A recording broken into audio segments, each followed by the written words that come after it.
na božačkoj beše, lukavstva demonska izučavaše i u tome se usrdno truđaše, no urazumivši se i krsta Gospodnjeg se plašeći, nemoći si demonske poznao, te se od služenja lukavome obrati i hramu Gospodnjem priteče, pa ti toga radi kličemo.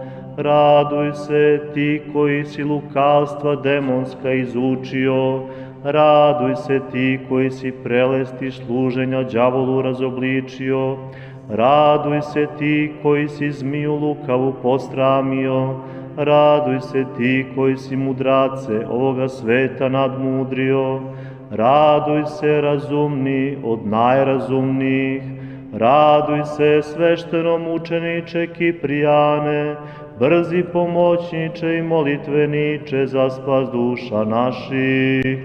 Raduj se svešteno mučeniče Kiprijane, brzi pomoćniče i molitveniče za spas duša naših. Sila višnjega prosvetli tvoj Kiprijane, i kad nema doše uspeha u čarodejstvu, agla idovom kod Justine zlodusi ti rekoše, mi se krsta bojimo i silu svoju gubimo, jer Justina se brani molitvom, a tim reče, ako se vi krsta bojite, koliko vam je onda strašni na krstu raspeti, i poznavši slabost demonsku ti uđe u hram Gospodnji, pojući sa svima verujućima, haliluja, haliluja.